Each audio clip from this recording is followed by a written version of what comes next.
con el mensaje del presidente ayer. ¿Qué le pareció a usted? ¿Qué le gustó? ¿Qué no le gustó? ¿En qué se quedó corto? ¿En qué se atinó para hacer el balance? Por supuesto, ahorita entro ya con las voces a nivel nacional y por supuesto me interesa su opinión local. ¿Me puede mandar mensaje de voz al WhatsApp 6622-211136, 6622-211136, participar o mandarme también mensaje de voz ahorita en la línea de los comentarios? Alberto Espinosa, vicepresidente nacional de Coparmex, vicepresidente nacional de Finanzas. Buenos días. Sí, muy buenos días. Qué gusto estar aquí en tu programa. Igualmente, Alberto. Bueno, me haces muchas preguntas. No, Digo, las dije al aire. Las dije al aire a la gusto. gente, Alberto, al aire, es No, decir. pero muy bien, porque lo haces con muy buen fundamento de la preocupación que se muestra ante esta situación. No. Mira, de lo que nos gustó del presidente fue la preocupación sobre la gente más pobre, sobre la gente que está padeciendo problemas de salud con todo el tema del coronavirus, y esa insistencia en cuidar de alguna manera el equilibrio salarial, vamos a decir, de ingreso que tiene la gente ante una crisis como esta. Pero no nos gusta las formas ni las medidas que está proponiendo para que esto pueda aminorar el impacto que puede tener en las familias, en las pequeñas y medianas empresas, esta recesión que cada vez se profundiza más a medida que pasan los días. Para nosotros hemos estado proponiendo ante el presidente vía el Consejo Coordinador Empresarial varias medidas que no son medidas que estamos inventando, son medidas que otros países han utilizado, que se han utilizado en el pasado y que sí han dado resultados, sobre todo enfocadas a cubrir de alguna manera esta transición tan difícil que van a vivir las familias y que van a vivir los pequeños y medianos empresarios. Nos desilusiona no haber escuchado un plan verdaderamente profundo, con verdaderos alcances que logren realmente aminorar la problemática que nos espera. No vemos viable esos 2 millones de empleos, no vemos viable ese dinero que dice tener disponible de 500,000 millones de pesos, porque no lo hemos visto. Y ha hablado desde que inició, si ustedes recuerdan, su gobierno hablaba de que había 500,000 millones que iba inmediatamente a tomar de la caja, y pues no existieron. Tampoco existió ese compromiso de crear empleo desde que inició su mandato, y por lo tanto hoy, ante la crisis, pues nos vemos en una situación más débil de lo que otros países tienen. Estamos viendo cómo esta propuesta de poder diferir impuestos, declaraciones, pagos inclusive de los mismos que puedan irse a 6 meses y que pudiera tener la empresa pequeña y mediana un respiro y que pudiera la familia tener un periodo de estabilidad durante estas semanas, meses que nos va a llevar toda esta situación, pues no lo vemos. Entonces, esto que tú me preguntas, la Coparmex está muy preocupada.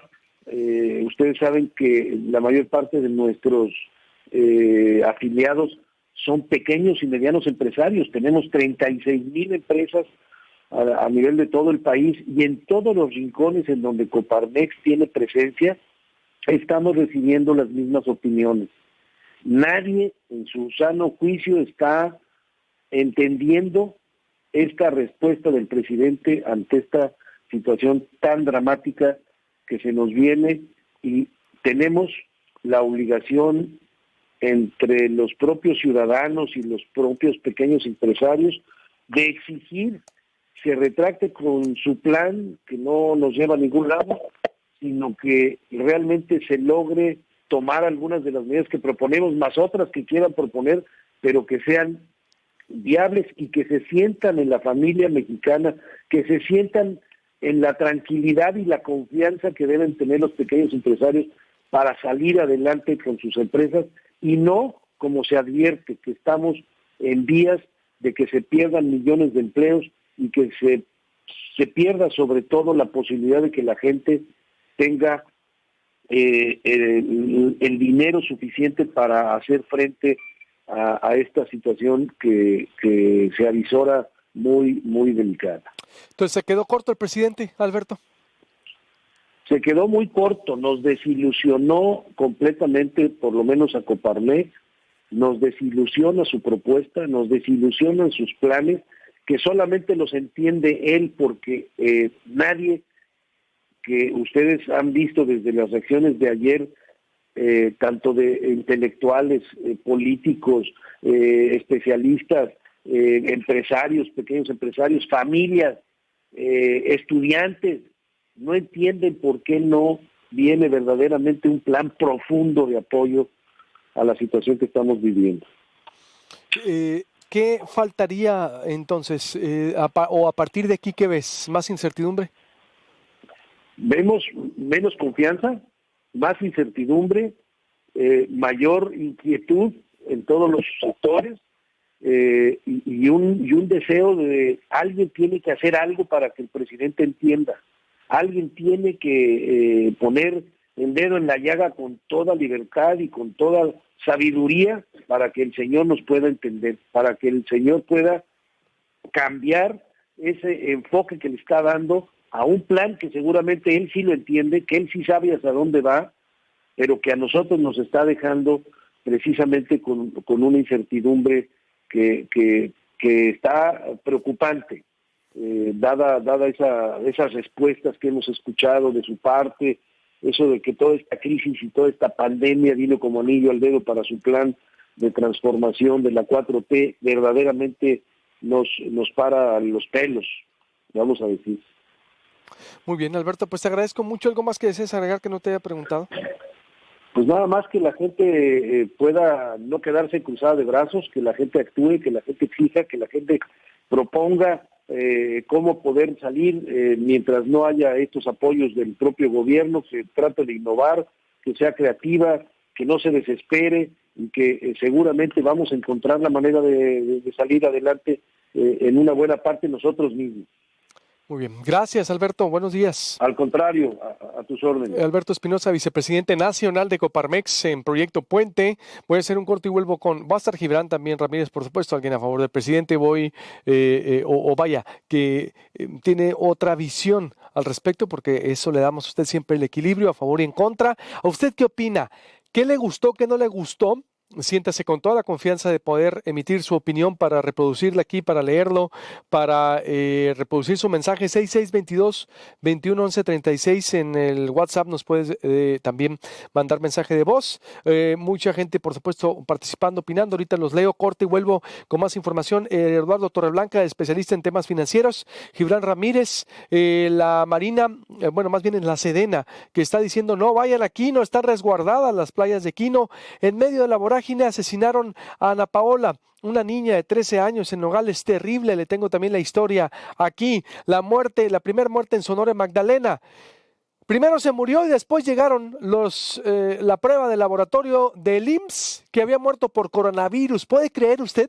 A ese nivel estamos en Sonora, ese nivel el centralismo del IMSS, el mensaje de pánico que crearon las autoridades en Sonora y que pues ya le bajó ayer. El secretario de Salud por lo menos ya trae otro tono ayer, reconociendo que bueno, porque el sábado no se querían hacer responsables de lo que generaron y obvio, pues la clásica del Estado, ¿no? Empezaron a usar algunos voceros y lo de siempre, pero sí hay que ser muy enfáticos, no al pánico en Sonora, sí a las campañas preventivas. Ahorita voy a hablar también qué puede hacer la homeopatía en medio de todo esto. Nadie está hablando de cómo reforzar las defensas, que un tono oficial diferente se necesita también en Sonora, que han hecho las cosas en una parte muy bien, pero que en otras también ya se empiezan a ver debilidades, áreas de oportunidad, deficiencias y cosas que no se pueden hacer como usted le quiera llamar. Voy a hablar con el secretario del Trabajo, Héctor Contreras, el caso de Magdalena. Voy a hablar con el vocalista del grupo Indio que se recuperó uno de los integrantes del Grupo Indio, porque hay que ver también lo bueno y lo malo de todo. Carla Durazo, ¿qué hacer en esta Semana Santa y más? ¿Qué opina del presidente? ¿Se quedó corto o le gustó su mensaje? Volvemos. Con gusto. ¿Cómo viste el mensaje de ayer, estimado? Lamentable porque el reto es enorme. Es quizá el reto más grande que haya experimentado, que tenga frente a su futuro el país, y el gobierno se quedó muy, pero muy atrás en las medidas que se exigen para no perder el empleo y no ocasionar después una crisis de seguridad en el país o iniciar una crisis económica. Me parece que la falta de convicción, la falta de miras del actual gobierno, y no solamente responsabilizo al presidente de la República, sino a sus principales colaboradores, ponen en el precipicio al país con una muy próxima crisis económica. Si no se produce un milagro y podemos atender la pandemia como debe de ser, o sea, vienen momentos muy difíciles en el país, sobre todo porque en muchas regiones de México no hemos sido capaces de entender la gravedad de esta situación y seguimos actuando como si nada sucediera o como si nada nos pudiera suceder. Se exigían medidas de un estadista y el presidente se mantuvo en más de lo mismo, culpando al neoliberalismo, justificándose, dando cifras que son insostenibles, como la de crear 2 millones de empleos en los siguientes 9 meses. Si hubiera tenido capacidad, yo lo hubiera hecho en el 2019, cuando se generaron casi 320,000 empleos, menos de los que se generaron ya en el 2018. Me parece, Luis Alberto, realmente muy triste que no seamos capaces de pensar en la iniciativa privada como la principal generadora de empleo en este país y no le apoyemos para que no pierda esos empleos. Precisamente, ¿qué le faltó, Eduardo? Porque está siendo sí muy criticado por la clase media, los empresarios, los emprendedores, que no se vieron reflejados en el discurso. El secretario de Hacienda anunció, creo, la semana pasada, que esta semana va a dar un anuncio para las pymes, pero el presidente, además, un informe de gobierno en medio de un anuncio tan importante. A mí me gustó el cierre, sinceramente. A mí me gustó también que no cayó en pánico, que enalteció las fortalezas de México. Para mí hubo algo importante a lo último. Se afianza con los pobres, que bueno, a mí me da gusto que ese discurso y que sea su prioridad, su base. Pero México somos todos y el principal adversario debiera ser ahorita la pandemia. ¿Qué le faltó desde el punto de vista económico? Enfoque de miras, o sea, le falta ver la problemática como un estadista, que me imagino que nunca va a poderlo ser. Es decir, necesitaba ver esta oportunidad, que es finalmente una oportunidad con ojos pensando en el futuro del país, no solamente de los pobres. Tiene una obsesión que no podemos criticarle, pero una obsesión marcadamente prioritaria en los pobres en este país. Pero estos pobres en este país los sacas adelante si son capaces de capacitarse, aprovechar sus talentos que indudablemente tienen, si tienen la capacidad de aprovechar las vocaciones de sus respectivos territorios, no solamente dándoles dinero regalándoles dinero en una ventanilla. Y yo creo que esa pandemia demandaba apoyos a las grandes empresas, apoyos a las medianas, a las pequeñas y a las microempresas en el país, porque son las empleadoras en México, las principales empleadoras en el país, particularmente las pymes, que son responsables de 7 de cada 10 empleos formales en México. Eduardo, ¿tú crees que vaya a haber un buen anuncio por parte de Arturo Herrera? No puede ir a contrapelo de lo que ya ha expresado su jefe. Yo tengo muy buena opinión del secretario de Hacienda y lamento mucho que pueda quedar inscrito en la historia del país como un secretario que no fue capaz de tratar de hacerle ver a su jefe que este asunto exige otro tipo de medidas fiscales, monetarias, créditos blandos, créditos a fondo perdido, incluso valorar la posibilidad de que haya apoyos de índole universal, general, a la población, por ejemplo, que no tiene empleo formal, darle la oportunidad de que con un dinero pueda enfrentar un par de meses todavía vienen enfrente y que sean difíciles, porque esto no acaba el 20 de abril, esto se va a extender a mayo, junio y posiblemente parte de julio o julio entero. Entonces, demandamos algo más. España hace un decreto de 80 páginas, específicamente de apoyo a todos los sectores, incluso hasta las personas que hacen labores domésticas en casas ajenas. Hasta ellas fueron consideradas, por supuesto, una parte muy importante del trabajo en el hogar, fueron consideradas en ese decreto del gobierno español. Y en México seguimos en lo mismo, echándole la culpa al neoconservadurismo, hablando del neoliberalismo, de la corrupción, como si eso pudiera ayudarnos a salir. Mira, si no somos capaces de entender que esto es un reto mucho más grande que la visión histórica que tiene marcadamente inscrita en la mente el presidente, vamos a perder muchas oportunidades, pero sobre todo vamos a perder mucho empleo. Y yo creo que exigimos al presidente, y ahora tendremos que exigirlo a la iniciativa privada dividida, por cierto, que se pongan de acuerdo y articulen un plan que del gobierno del gobierno federal no va a obtenerse, me queda muy claro. Ayer la paridad del peso se perdió terreno frente al dólar estadounidense. ¿Por qué? Porque el plan está siendo evaluado no solamente por nosotros los mexicanos, sino por los extranjeros, por los inversionistas extranjeros, y decepcionó a una inmensa mayoría de propios y extraños. Oye, ¿cuánto es lo que genera la pyme, por ejemplo, que dejó fuera? ¿Cuánto? ¿Me puedes repetir la cifra? Las pymes, las micro, pequeñas y medianas empresas, es decir, aquellas que tienen 1 y hasta 250 trabajadores, que son las medianas, generan 78 de cada 100 empleos formales que existen en el país. Son responsables aproximadamente del 50% del Producto Interno Bruto. Quiere decir que son responsables de la mitad de la riqueza que se genera anualmente en México. Y en cuanto a números refiere, de 4.150.000 números cerrados, de 4.150.000 unidades económicas formales en México, son el 99.8% de las empresas existentes en México que están registradas ante las autoridades hacendarias. En cuanto al mercado informal, que es mayor que el formal, pues prácticamente todas son pymes, o sea, el 99.99 serán pymes, porque no se puede ser gran empresa, ni siquiera mediana empresa cuando se hace en la informalidad. Entonces, la inmensa mayoría son micro y pequeñas empresas. Oye, Eduardo, ¿y cuánto pagan de impuesto, por ejemplo? ¿Cuánto contribuyen? ¿Hay una conteo, no sé? No lo tengo en la memoria, pero indudablemente por cuestiones de lógica, no es poco importante lo que pagan. Es decir, es muy probable que las empresas grandes paguen tanto o un poco más que las MIPYMES, sobre todo porque tienen despachos y asesores en materia fiscal muy fuertes que conocen los recovecos para tratar de eludir o evadir algunos impuestos.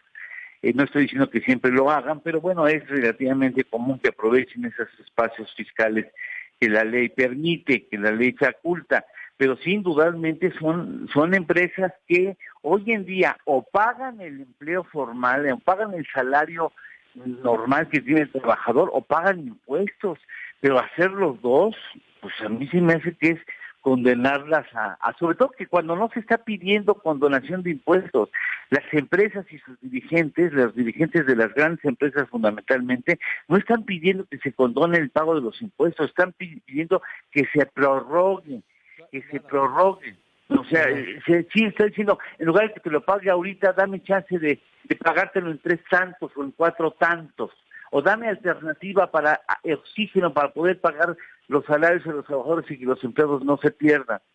Entonces, pues a mí se me hace que la verdad se quedó muy atrás e insiste en sus obras emblemáticas, el Santa Lucía, Dos Bocas, el Tren Maya, ahora resulta que la adaptación a 6 refinerías, insiste en esas obras que en conjunto podrían darle más de 500,000 millones de pesos para comprar respiradores, para apoyar a los hospitales que ya vienen muy deteriorados de décadas atrás. O sea, él hereda, y eso es cierto, no podemos regateárselo, una infraestructura de salud muy deteriorada, sí, pero no puede tomarse de ahí para justificarse. Y de las pequeñas, dice, las medianas empresas, ojo, ¿no? De 1 a 250 trabajadores generan 78 de cada 100 empleos en el país. ¿Y las pequeñas?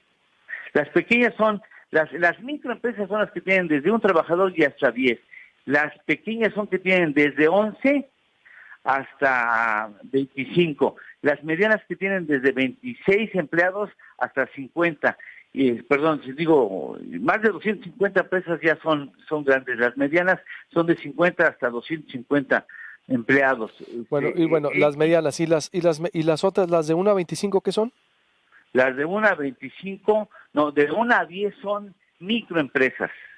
Uh-huh. De 11 a 25 son pequeñas empresas. De 25 a 50 son medianas empresas, y ahí en adelante, más de 250 trabajos son grandes empresas. Y te digo, por ejemplo, que el 99.7% de las empresas son microempresas. 97.5%, corrijo, 97.5% de las empresas de las empresas en México son microempresas. Es decir, tienen de 1 hasta 10 trabajadores. Son las que van a ser muy afectadas. ¿Y de 11 al 25 o empleados son pequeñas empresas? Son pequeñas empresas. Es el segundo número más alto en el país. Las que se van a ver afectadas más son estas, las pequeñas las pequeñas y medianas. Sí, eso va a ser terrible. De veras, no teníamos necesidad. Aún con un plan emergente, corríamos el riesgo de enfrentar muy serios problemas, pero sin él está condenado al país a una crisis económica muy, muy importante. Espero que me equivoque, de veras, espero sinceramente equivocarme. ¿Cuántos empleos generan las microempresas y pequeñas empresas? Perdóname, ¿lo repites? Las microempresas y pequeñas empresas, ¿cuántos empleos generan? Generan, considerando las medianas, generan 78 de cada 100 empleos formales. Sí. Pero me queda claro que las más afectadas son las de 1 a 10, que son microempresas. De 1 a 10 es la que genera, es el bloque empresarial con mayor presencia en el empleo. Que son, por eso, las más afectadas van a ser las microempresas y pequeñas empresas. Las microempresas y las pequeñas empresas. Uh-huh.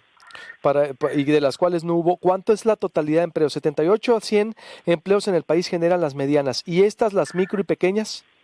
No. Considerando micro, pequeñas, medianas empresas, considerando las micro, pequeñas y medianas, son 78 de cada 100 empleos formales. Okay. Son datos oficiales, son datos del INEGI. Ok. Pues conclusión, Eduardo, para cerrar. Bueno, pues tendremos que atenderlo tarde o temprano, pero no es lo mismo que uno entre a la cresta de la ola sabiendo que hay una idea de gobierno de apoyo a la población y a las empresas para no generar empleo. Sabemos que hay un punto de apoyo para evitar que estemos desempleando a la gente, y otra cosa es que entremos a la cresta de la ola sin saber si vamos a poder dominarla. Ojalá no nos gane el apremio de esta emergencia sanitaria y el gobierno tenga que tomar medidas ya a lo loco, ya tratando de sacar adelante al güey de la barranca, cuando pudo haber anticipadose a una crisis que ya está, y no somos los únicos que lo hemos visto. Luis Alberto, ya lo vivió Italia, lo está viviendo Estados Unidos. Aprendamos de los errores de otros países para evitar que esos errores acaben siendo parte importante de nuestro problema. Te agradezco mucho, mi estimado, muchas gracias. Con mucho gusto, como siempre, Luis Alberto. Saludos a tu auditorio. Igualmente, otra perspectiva, el politólogo del Colegio de México.